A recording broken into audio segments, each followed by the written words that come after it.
This week we are reading the Torah portion of Vayakhel. Vayakhel means to gather. What is the significance of a Torah portion that is about gathering? Because of course Moses begins by gathering the Jews.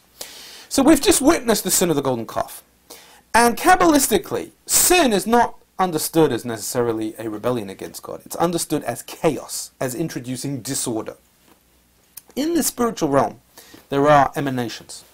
God emits kindness, he emits gevura, severity, and these 10 types of sephirot or emanations actually channel energy into this world and provide us with what we need. Now when a sin occurs, what actually happens is it disrupts, it disturbs, and even damages that flow of emanations. It's not that you hurt God, obviously he's perfect, but you can damage the infrastructure of emanation and the flow of light which is coming down from God into the universe.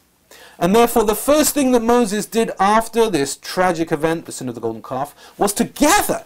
He said, hey guys, we have to rebuild, we have to restructure, we have to gather together the fragmented light, the disorder which has erupted from this sin, and begin to reconstruct the spiritual cosmos in order that man should once again become in harmony with his Maker.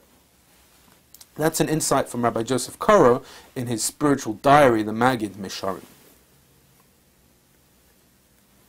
Now chapter 35 verse 30, we read about Bezalel. Bezalel was the architect. He was the one who put the tabernacle together. And obviously when you're building God's house, you have to be some remarkable architect. The Talmud says, as according to the interpretation of Rashi, that Bezalel knew how to manipulate and combine the primordial letters with which God created the world. He was actually familiar with the Kabbalistic text, Sefer Yetzirah, the Book of Formation, and therefore he wasn't just an architect who could build beautiful artifacts inside a tabernacle. He actually knew how to do some spiritual architecture in terms of manipulating spiritual forces. Now the question what I want to ask you is, why did God create the world with letters? Have you ever thought about this? We read the creation story that God said, let there be light, he said this, he said that. At the end of the day, language is a bunch of letters, and letters are just diagrams on paper.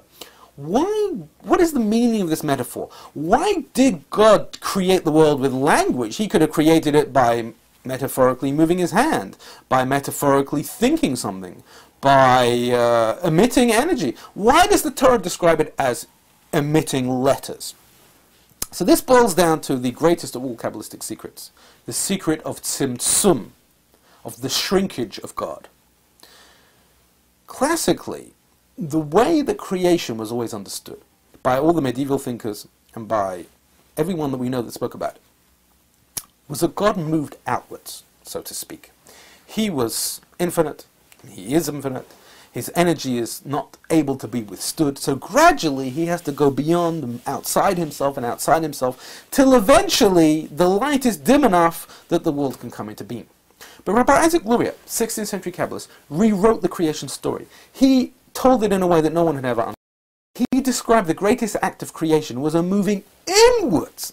Before God moved outwards and emanated worlds and everything that fills them, he had to go inward. He had to recoil into a space within himself. He had to shrink, so to speak. He had to create a space in which otherness could exist. Because when God's infinite presence is there, there's no room for anything else.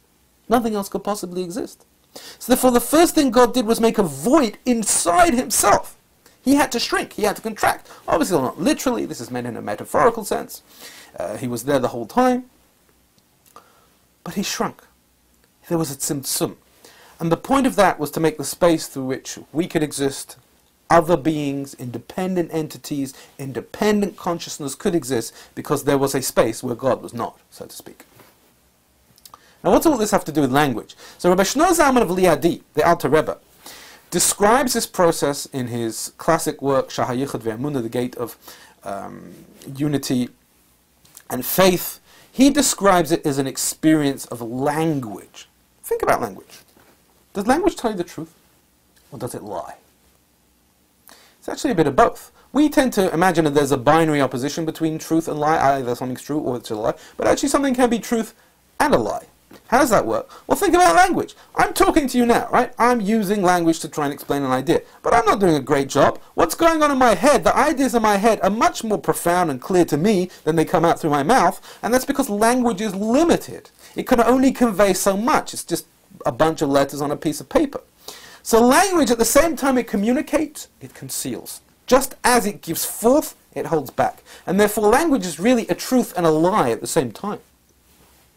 And that is exactly what the Tzimtzum achieved. It created a space where we could have consciousness, but that consciousness is only achieved because God hid himself, which is a kind of lie.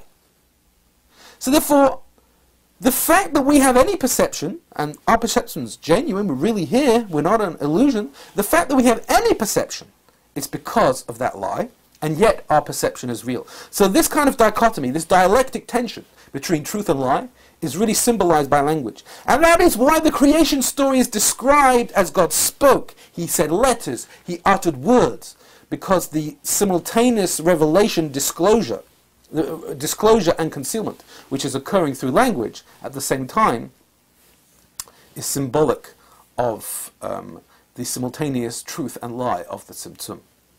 And that is what B'Tzalel mastered. He knew the letters. He understood how the tension between disclosure and the concealment, and he was able to manipulate that to bring more and more revelation into the world. Chapter 37, we read about the building of the elements of the apparatus, I like to call it, the vessels of the Mishkan, of the tabernacle. And they're all made of different substances, but there's a lot of gold being used. But there's two items which were made exclusively of gold. The lid on top of the ark of course was gold, but it had wood inside, but the lid was solid gold, and the candelabrum, the menorah, was also solid gold. Why is it that these two items were made of pure gold, where the other pieces of apparatus had other things mixed in? So the Ishbitzer Rebbe, Rabbi Mordechai Joseph Leiner of Ishbitz, explained that every element of the tabernacle represents a different part of the body. The lid of the lid of the ark represented the heart. The candelabrum represented the eyes. And of all your bodily parts, of all your emotional infrastructure, these are the two elements which are the most sensitive and the most pure, and you have to be most careful to guard what you see and what you feel. The emotions are the most powerful part of the personality, and the eyes are the most sensitive and influential organs of the body. What you see affects you in a much more deep way than what you hear, what you think, and what you feel emotionally ultimately is the most powerful pull on you, more than even what you think. Emotional intelligence trumps traditional intelligence.